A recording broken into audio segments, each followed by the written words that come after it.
Whether you realize it or not, pinball has been ingrained in American pop culture for many years. Steve Keeler's Rock Fantasy in Middletown, New York is a popular rock and roll memorabilia store and pinball arcade. Customers and members of the Orange County Pinball League can come and play or practice on a variety of pinball machines.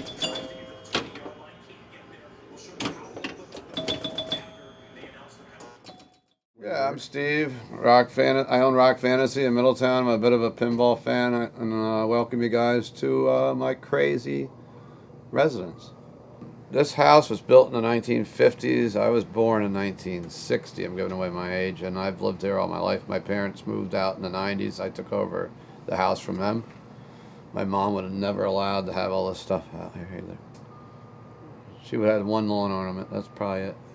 We opened it in 1985 as a place to buy heavy metal records because at the time, heavy metal was new. People wanted to buy this stuff, but it was very hard to find vinyl of, let's say, Metallica or Motorhead or, any of the early bands. I used to do flea markets and fairs, and my parents decided, why don't you try opening up a storefront? And we did it on $2,000, which is unheard of now, of course. What's $2,000?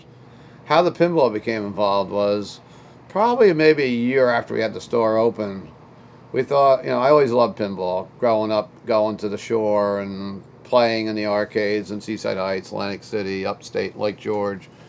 But the store, we decided, well, why don't we get a pinball machine? So what pinball machine would you get for a rock and roll store? I mean, Kiss, right? The store's been there 30 years. We've adapted to a lot of change. I mean, we're primarily a music store that turned into a smoke shop. We used to sell just records and CDs at first. We didn't sell the pipes when we first opened. But we had to start selling the pipes to supplement the business. We were a comic book store for a while too. I mean, we've changed. You got to adapt to stay in business. In the 80s, it fell off because video games took over. Pac-Man and Centipede, and you guys are probably familiar with the titles. Took over the arcades, and pinball was kind of the back seat for a long time. Then in the 90s, it came back strong. In fact, if you guys look around, you'll see 90s pinball machines made of movies that you wouldn't even imagine. They made Congo, they made Barbed Wire, a Pamela Anderson movie, they made Waterworld, and it really died out in the 2000s. If it wasn't for Stern Pinball, there probably wouldn't have been any new games for a while, because Bally Williams and Gottlieb all stopped manufacturing in the mid-90s to late 90s. Bally Williams, I think, was 1999. And then there was just Stern left. And Stern has kept the ball flowing for many years, and now there's a resurgence. There's a lot of people, almost like craft beer, making their own pinball machines. There's probably about 5 or 6 manufacturers now. Well, it's nice to see that it seems like it's been on a real uptick. I mean, because for a long time, you couldn't find a pinball on location anywhere. You couldn't find games to play. I wasn't into pinball because I grew up in New York City. Pinball was illegal when I was a kid, so I never saw pinball machines, which a lot of people don't understand. If you're a New York City kid, you didn't play pinball. You played old electromechanical arcade games, not even video games. I wasn't into video games. But, in New York City, we had old EM arcade games, no pinball. In the 70s, you'd go into bars and stuff, and there'd be a couple of pinball machines there. What a great American tradition, or a great American institution pinball has been, a purely American game. But for the most part, the bulk of games, back in the heyday, Gottlieb, Bally, Williams, and for a smaller, the original Stern Company back in the 70s. So it's a purely American art form, and it's great to see that it's still continuing, and I hope it does continue for a long time. It's really a game to keep you focused, and I couldn't even get it. And I remember when I was a little kid, I even played the 3D pinball Space Cadet a lot, and then it's just ever since I got involved, man, it was a big game changer in life, and I love it. It's a passion. I started with pinball as a child, like in the 60s. Late 60s, I'd be going down to the shore in New Jersey, playing down there in Asbury Park. Back then, I was just playing whatever was available at the time that I could reach and see over, I don't know how many times I've seen, whenever you have pins with kids love it. They don't know what the hell it is, because they've never heard of pinball before. But they love it when they actually get a chance to play They love it. They love it. So that once again, that makes me enthusiastic for the future. If these kids can actually see pinball and be able to keep playing as they grow up, you'll get a whole new generation of fans. I can actually remember the first pinball machine I ever played. I was 7 years old or 8 years old. It was 8-ball. And the reason why I liked it, because Fonzie was on it. Hey, it's me talking, the Fonz Pinball. Wanna play me? Play the Fonz Pinball, a rugged So, machine. you get the theme right there. Even though it wasn't really officially Fonzie and, Happy Days, it was actually really cool where I was actually going to my parents'. They used to go every Friday to a place called the Barn Original down in Oakland, New Jersey. It's still around today. And they had 2 pinball machines in there. And I remember the owner coming up and saying, "Oh, you need some free games," and opened up the cabinet and plopped in like 10 games. And there I am, 7 years old, playing an 8-ball and remembering Fonzie. And that's what really got me hooked into it. And then the first pinball I bought myself was a Kiss pinball machine, which Keeler has inside also, the same machine, the early one from Bally. And I bought that when I was 13. I didn't know at the time it was from a crack house. My mom drove me down. We picked up the machine. It was $300 at the time. I was so happy. Then 2 days later, we're watching the news, and my mom's like, "Isn't that the house we were just at?" And I'm like, "Yeah, it is." And everyone got arrested inside selling crack and drugs and everything. I was like, but I don't give a crap. I got my game. That's all that matters to me. I guess it's a little brighter than it was, I would say, 10 years ago. Back in the 70s, my dad bought me one, which was a 1960s Williams. So my dad's like, "I'll go to school every day. I'll do all my homework. Just buy me a pinball." Of course, I don't know how well it worked out.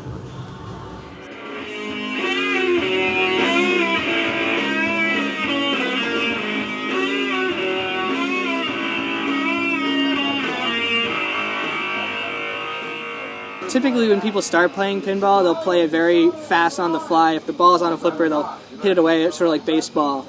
And then I think as people practice, they want more chances to succeed and hit more valuable shots, so they'll try to get more control. The concept of control in pinball might sound weird, but if you can stop the ball every time it comes to the flipper, line up your shot, and then take it, you're much more likely to hit it than if you just hit it as soon as it's near a flipper. And doing that also helps you. If you miss your shot, you're more likely to know where it's coming back so you can react to it. It takes adapting. It takes a certain level of skill, which I'm not there yet, but I like being challenged and I like knowing that I can get better. It makes you compete, which regardless of what anyone says, makes you better. Even if you end up dead last, which honestly I'll be that person today, but it still makes you better. Playing against better people, seeing how they move the ball around in the machine. It's like any sport where you have to watch the best to know, "Ooh, I don't do that. Maybe I should try it." And it gives you practice and practice and practice and practice in anything you do. Yeah, of course, there's some ones you might feel better at. You're going to pick on a game that you don't play well, or somebody else you're playing against does well at it. Like right now, I'm getting my butt handed to me at Congo. Pinball as something you can play on your own is fun, but it only goes to a certain point. Because every game, once you lose, you just put money back in. Win or lose, no matter what happens, you just put money back in and play again or leave. At a tournament, there's set times, it's a social event, and you've got different strategy going on. If you're only ahead by 200,000 points, you might want to try something else to pad your lead. Or if you're only down by a little bit, you might switch up strategies. So there's a lot of just on-the-fly thinking. You have to learn all the rules of all the games. Each machine's a little different, so I kind of take it, with the machine. If it's a lot slower, I know how to hold the ball, to get to size up where I have to get the biggest numbers. And the faster machines, you just gotta have quick reflexes and know just to keep that ball from going down the gutters, There's guys that really take pinball playing very seriously. We're talking about tournament guys, which is a whole other ballgame now. There's the IFPA, the WPPR, the Whopper points they call them, which is a worldwide, it's a standings. They play in tournaments. There's circuits where you go around. We host some IFPA tournaments. Most tournaments these days are being run through the IFPA website, and that's how they legitimize your tournament, and that's how you get ranked in this world ranking system that kind of drives this whole thing. Because even though we're playing for pride here and we're playing for a couple prizes and the chance to go compete in Phoenix, we're also playing for these ranking points which seed us in our state We can play in the state championship, see us around the world. We can play in a world championship like that. Well, welcome to Rock Fantasy. You're here for Flipping with the Greats and Alice Cooper's Rock the Nation Pinball Tournament. It's a charity tournament for Mike Ditka's football organization and Alice Cooper's Rock the Nation organization. And that's Jerry Satter. He's rated in the top 50 in the world. Takes one ball. So it's been probably almost 20 years we've been doing this off and on, but now it's gotten a little more serious where, like, we have a lot of people here from New York City, we have some people here from Jersey. We actually have a guy here from Colorado playing today. So, out of 30 people at the shop, you know, when you get 30 people together doing something competitively, there's always going to be someone that has an issue. There's going to be probably a lot of people that had a great time. And it does make things ugly sometimes, but, you know, it's like anything else. You get 30 people together playing any kind of thing, you're going to have people that are upset. And that you can easily avoid. You act like a human being. You just treat everyone as they are and you behave accordingly, and it's fine. You know, certain people want the games certainly leveled certain ways. You want the games in certain conditions. You know, other people adapt to, you know, games that are on locations. You know, there's guys that just buy pinball machines, fix them up, and sell them. There's other ones that'll buy pinball machines that just have them in the basement and hardly use them. Then there's guys that do the tournaments. So we kind of like, I cross both boundaries because I buy, I collect, I sell them, and I like to play in a tournament. So yeah, we started having tournaments in the store, not that were ranked with the IFPA way back in the 80s and 90s. We host there's a local club in Middletown in Orange County called the Orange County Pinball Club. But for years we did it just for fun. Guys got together, girls too, of course. You know, once you meet someone in pinball, you meet a lot of people in pinball, and you just kind of network through that. And Steve, I went to a tournament at Rock Fantasy and completely fell in love. I've been back there several times. And the cool thing is every year there's usually one or two guys that we pick up that either wander in or heard about it and show up. And they tend to be, you know, decent guys that are just, they may have found something they didn't know existed and that was pretty cool for them.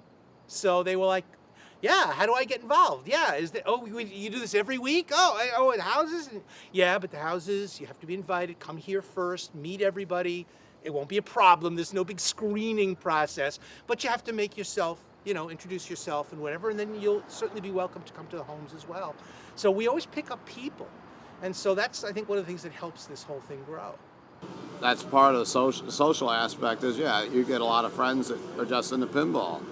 Or you'll find guys that are into pinball that, you know, it is a social aspect of getting together. Some people you don't see unless they're at pinball. I see a lot of the same faces. It definitely brings a lot of people together. The competitive scene growing so much has helped. Just the number of tournaments has exploded in the past 5 years or so. I think we're going to hit like 2,000 ranked pinball tournaments this year across the world. So pinball supports up to 4 players in a game, most games. And we do the bottom 2 players get strikes. After a certain number of strikes, you get eliminated. So instead of playing like for the high score to get on the board, you're just playing to make sure you're not in last. That changes the strategic decisions you're going to make in the game too. That makes it fun. There's so many different formats you can run, and that's just one choice we made today. We changed it up from time to time here too. But it has to be also levels of play also. We need to have not every best player coming around and slapping everyone around. There's got to be an A and a B level. If you don't have B levels, you won't bring the intermediate player in and they won't grow and get better.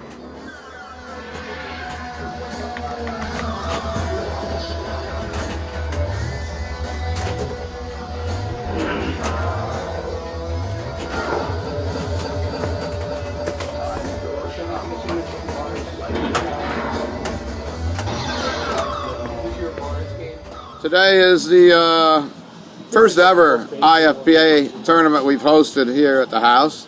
It's being run by Greg Havarelli and Tim Sexton. And it's my birthday, so we're doing like a birthday bash pinball tournament. So this is part of the World Pinball Point Rankings.